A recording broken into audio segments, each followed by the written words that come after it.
Hey everybody, this is Nancy the Handy Scandy and welcome back to my crafty ventures.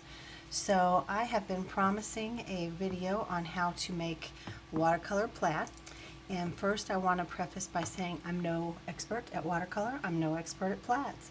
I learned it from Kristina Werner during her Christmas series last year, and this is just my take on that, my very novice take on that. But it's easy and it's beautiful, and I think that anybody can do it. So today I'm going to be using Brutus Monroe aqua pigments. I don't know if you saw me moving them off the paper, but I have quite a few of them. I brought down several different shades of blue. I've got the white, I've got the sterling. I even have, well, it's cactus, so it's supposed to be green, but as you can see, it's a very shimmery blue. So I'm not sure what happened to that pigment. I have another one that's orange. It's marigold, and it's no longer orange, so I don't know. And this one I brought down is a night shift, which means that it changes colors. So you see that it has the green tint right there. So this is supposed to be green when light hits it one way, and then black when light hits it another way. I have the embossing powders that are night shift as well, and I love them. I've not yet played with the night shift aqua pigments. But so we're going to go ahead and get started. I just have some, what is this? Arteza. It's the Arteza Watercolor Expert, and it's not fantastic, but it's not bad. I don't dislike this watercolor paper at all. So I'm going to start out with putting some silver in my little palette, and I don't even know where I got this palette from, y'all. This is just an old cheapo palette. I'm sure you can get it at any craft store. This is calla lily, and you want to shake these up. These are all the metallics, and all the metallic kind of settles into the bottom. Not sure how well you can pick that up either. But yeah, so just shake them around, get some of that metallic moving, because that's what makes these so special. And again, this one is the calla lily. You can see that beautiful, oh my gosh, it's a gorgeous blue. And I'm not a blue girl. I have to tell y'all that. I'm not a blue girl. This one is delphinium. I did shake these up a little bit before I started rolling. And I don't know that I'll need all of this paint, but again, they're watercolor, so they can reactivate if I leave them in the palette. This one is periwinkle. Oh, to me, periwinkle has a little more purple to it, and you can see in comparison, it does. This one is a little more green. That's a little more of an ocean or a sky blue, and that definitely has a little more purple in it, but not a lot. And then we're going to go with licorice next. And again, this is supposed to be a shade of black, and then it's got that metallic in the bottom. I'm trying to shake it up, but I have used this one quite a bit, and it is much more of a blue than it is a black. Look at that. Oh, it's deep and rich. It's gorgeous.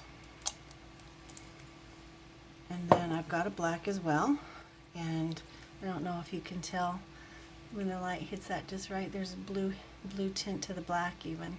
So I just thought all these would kind of go together very well. Can you see the dropper? Can you see that it's got a blue cast to it? And again, I don't know that I'm going to need all of these. And then this one is called Ice Skate. I've not used this one yet. It's a frost. That was a really pretty soft blue, and I'll put it over on the other end by the silver just because it's a little bit lighter. Ooh, that one's kind of stringy. Maybe I didn't shake that up enough. Okay, so here's my cup. And I also brought out some white. I'm not going to squirt it out yet. I just thought for some of those darker colors, this might be fun. Kind of make a fine thin line, because it's about the different size lines, the different, I want to say textures, but excuse me for eating my yogurt, that's probably not the right word. So, and again, I don't know that this is the hard and fast rule, the way to do it, but this is the way that I do it. So I start out by wetting my paper. That way the water can just move, or the paint can just move within the water. Now it is watercolor paper, so it absorbs it, and I don't want to make it soppy wet, but I want it wet enough that the water can move. I keep saying water. The paint can move when it hits the water on the paper. So that looks pretty well saturated to me. And again, I do not make this rocket science. I'm trying to find room here on my desk. You can use a flat edge. I typically don't, but you can. I've got my T-square ruler, so I'll do that just to show you that you can. So I'm going to start with this dark one here. And I don't remember what I put where. So it's going to bleed, it's going to be messy, it's going to run, it's going to smear, it's going to do all of that. But that's part of what I love, you know. I've got this new chamois that's not wet and it doesn't want to help me clean it up.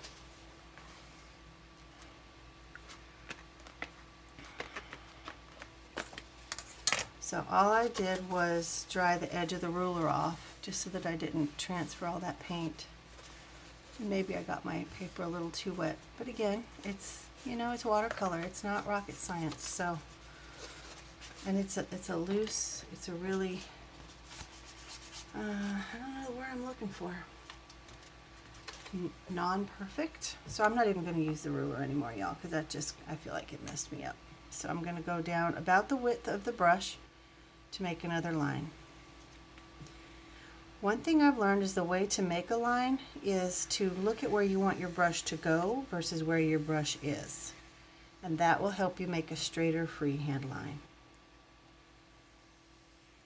So as I'm drawing my brush across the page, I'm looking at the other end, and that is just how our brains work. I don't know the reasoning for it, but I know it works.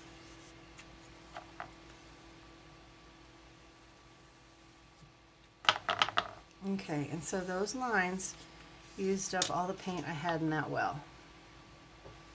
Used all that one. I'm going to come back up here and see if I can't clean that up a little bit, but again, I'm not sweating it. Because you can see, I mean, some of them bled more than others, but that had to do more with where the watercolor was. And I'm not worried about the pooling on the ends, but if you are, you just take a towel or a chamois or a paper towel or whatever it is that you have and just blot it up. Because this is a huge piece of paper. It is, why do I keep snapping my tongue? I don't know. This is 9 by 12. 9 by 12, and it's 140 pounds. One side is textured, the other side is relatively smooth. So you're going to be cutting it down. So if those edges are a little bit messier than what you like, it's okay. You're going to be trimming it down anyway. So let me rinse out that color. And then we're going to go this direction. Let me see. I'll just go with the next color in line. This is supposed to be the black, but you'll see that it's a little more of a blue-green. Can you see that? It's not really black. And again, I'm going about the same distance, maybe a little further apart in this direction.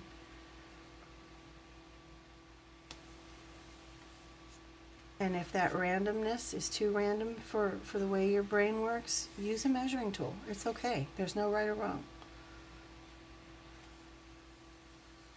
Excuse me. I prefer the random nature of it. And the freehand, I think the freehand is gorgeous. I don't know if y'all saw Marla Harris's video that she put up today for, gosh, I can't remember who it was for, but it was the healthcare worker, and she did those really loose, free-handed watercolor backgrounds. I thought that was gorgeous. And you can see my papers coming up there. I'm using regular masking tape, and it's just not holding it down as well as I would like. So as those dry, you can see if I pull it across and I stop, it leaves marks like that. If that doesn't bother you, you do what you want. If it does bother you, you just start at the beginning and go all the way to the end, and then you'll remove that. And again, if these puddle edge bother you, sop them up. I'm not going to worry with it all the way around. I'm just showing you what you can do. And now I'm going to take a different size brush.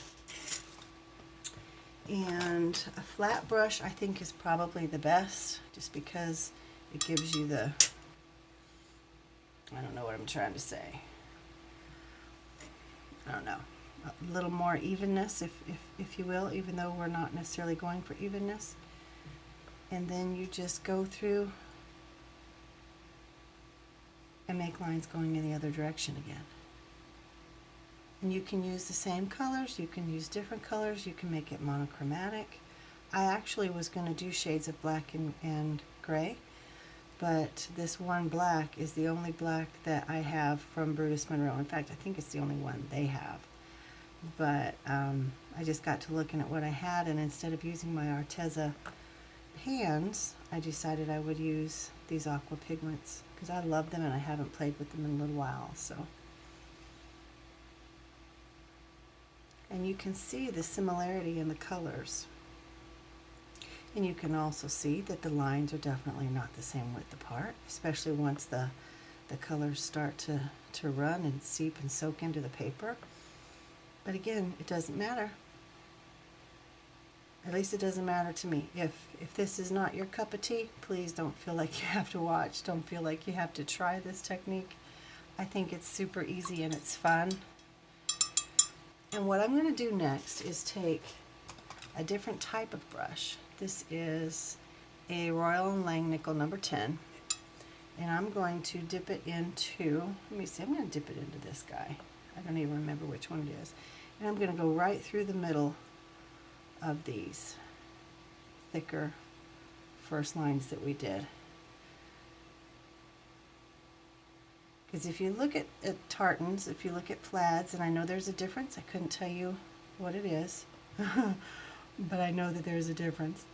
And you will see that not only are there a variety of colors, there are a variety of stitch lines, there are a variety of widths and brightnesses and subtleties in hue. So it's not so much, in my opinion, and again, I just have to keep saying I'm no professional and I don't know all the ins and outs, but it's about adding those layers, like so much in art, right? Especially with watercolor, it's all about the layers. Adding depth, adding dimension, adding layers and layers. So you see all the interest that brought, just one little line. So I'm going to go back in with my flat brush and I'm going to take the silver. I'm going to take the silver right through the black and see what that does. And it's just trial and error. And you see how as it crosses through those wet paints, it makes an even different color. You can wait till it's dry. You can hit it with your heat tool. There's a big puddle there, so I don't want to put the silver in that because the silver will lose its hue. It'll just pick up that black and pull that black along instead of being silver. So, and then you just keep doing this. You just keep adding stripes going in one direction and then the other. And it's okay to overlap them. It's okay to use your T-square if you want to. It's definitely okay to do it on a smaller scale. Just use a 4.5 or 4 1/4 by 5.5 piece of paper. You don't have to do it on the whole sheet of paper. I like to have a bigger surface. I feel like a lot of my images are relatively small. So if you combine, you know, a big image with a small image, it just again gives the interest and the variety and the overall composition of your card. Now you see down here where it was wet versus down here where it was dry. This has more interest because in all those intersecting lines, it's different shades. And here, same thing, but as it got more and more dry as we move down. So this particular stripe doesn't have as much interest in my opinion. So I'm going to take this fatter brush again, the first brush that we used, excuse my arm, and I'm going to go in with this really light blue, the frosty one. And I don't know why it's kind of slimy. It's almost like what acrylics do when they've sat too long. Maybe I won't use that guy. I don't know. Let me see if I can mix them up. Okay. I'm going to turn my brush on the side and I'm going to go this direction. And it's just adding a different color blue, different hue, shade. And I'll go back from the other direction, from this end up, after I get all my lines in, because I want to make sure that they're just as heavy on one end as they are on the other. Let me come in down here as well. I'm blooping that paint all over. Oh, sometimes my imperfections cause a mess, but I'm all about imperfect art.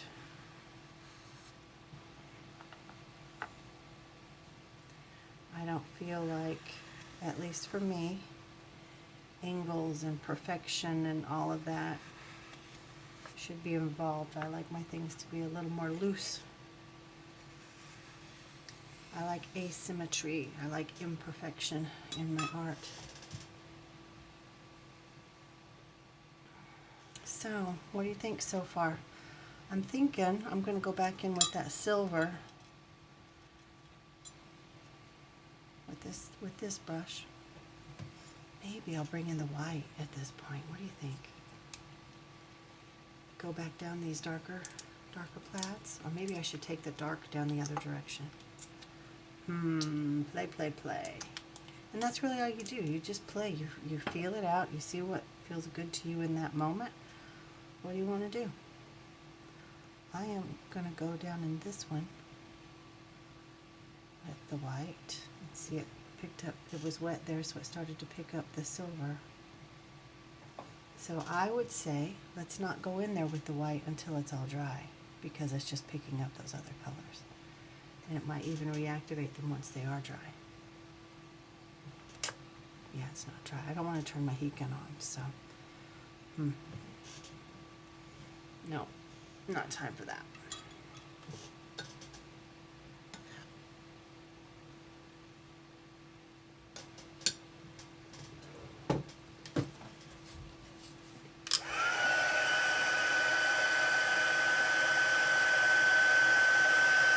They have a really strange odor to them when they're being heat set. At least the metallics do. I'm sure it has to do with whatever chemical composition they use to create that metallic essence to the paints. It's kind of weird. I would encourage you to use, ventilation like you would with your pixie spray or spray adhesives or spray paints, things like that. It doesn't bother me. I don't feel like it's toxic. It's just odd. I don't know if you can see if the camera's picking it up, but this lighter blue right here, it's the frost. It has a really pretty glittery finish to it.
So while this is mostly dry, I want to show you how I kind of finish it off, and I feel like this finishing touch cleans it up. I take either a paint pen or a jelly roll pen or even a Sharpie. You can take a fine line marker, whatever you want. For our purposes, I am going to take, do I want to use gold? I don't think I have a silver. What do I want to use? What do I want to use? Maybe I'll just use a black Sharpie. Maybe I will. Nope. Let me see.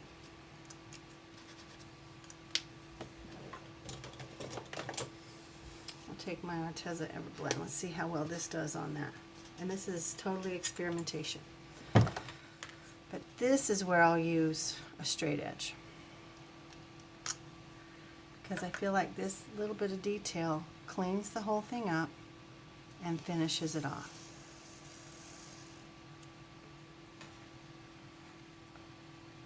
You can put these lines wherever you want them.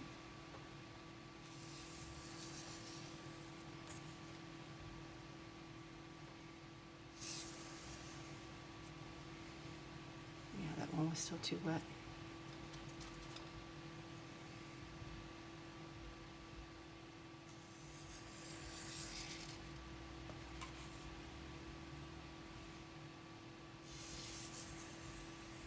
And you're going to get a different look depending on what you use. Had I used a gold paint pen, it would have had a completely different look, right? Or a silver paint pen, or a white jelly roll pen. But I felt like this had kind of a dark, wintry feel, so I thought the black might be appropriate. And my tape is coming up and my paper's moving. It's on the move. So, and you just keep going around. I wish it would stay taped down right now. This would be a good time for that to happen.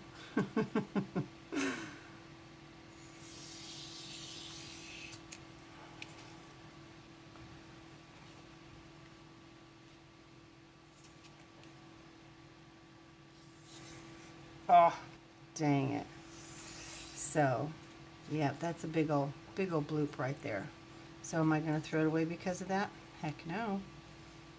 Is that sad? Yeah, because those are some really clean lines right there. So if clean lines is what you're after, that would have been a perfect spot to try to highlight with a die cut or something like that. But, and I still could. You could still just glue something over that. You could put your sentiment there. You could put your main image there. You could just cut it out altogether. Lots of ways to salvage that piece. I very seldom throw things away. So I also want to go back through these lighter blue lines.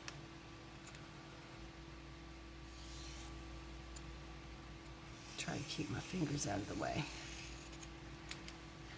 And again, I'm not worried necessarily if it stays right in the center, because remember, the lines are very loose and free-flowing, so they may or may not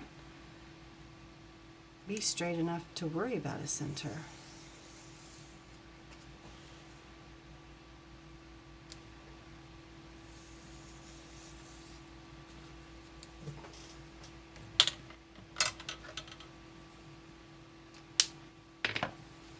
And then, like any other time, you want to peel your tape off and roll it up against itself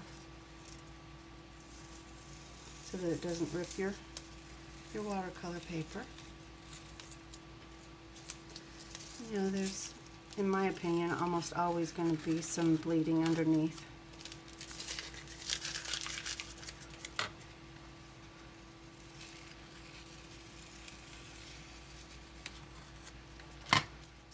There it is. And yeah, it's messy. Yeah, it sure is. I could go back in if I wanted to and make some of the darker lines going in this direction. I can do whatever I want.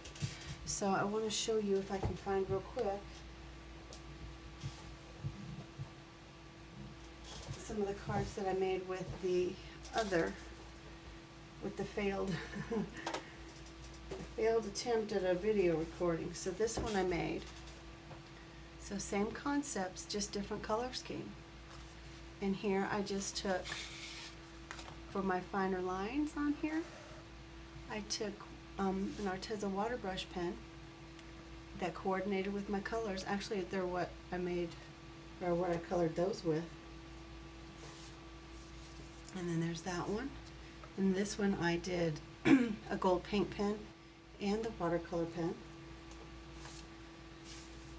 And on this one, I used an embossing pen and made my gold lines, or I made the lines and then I sprinkled gold embossing powder over it. And this one was just plain and simple. It's just the plaid, and then for the darker, more streamlined detail, I use the watercolor pen again. So all very different, all using the same technique. And then of course the browns, one that was brown and green that I showed for my very first time, they're right here as well.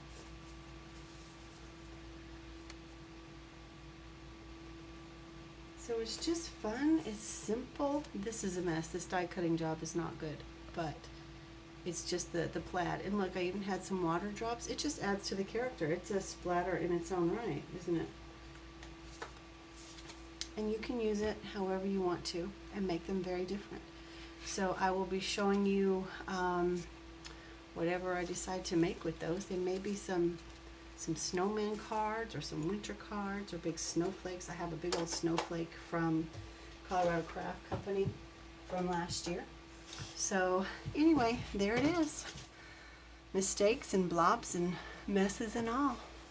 But that's how you do it, guys. Super easy. Let me know what you think.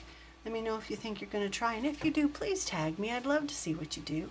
I'd love to see your process. I'd love to see, even if you just stop right here. But don't just stop right here. Let me encourage you to actually make something with it. I think you'll be happy.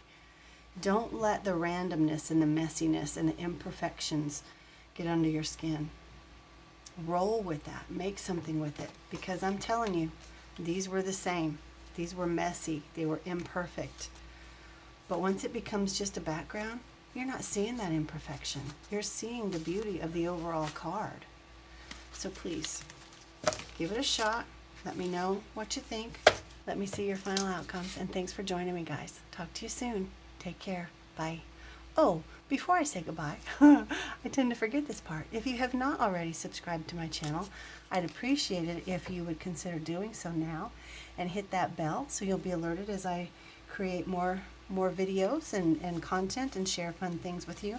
And also, like, if you would, and leave me a comment down below, like I said, what you think of this process, this technique, and if you think you'll give it a try. So again, thanks guys. Take care. Be safe out there. Bye.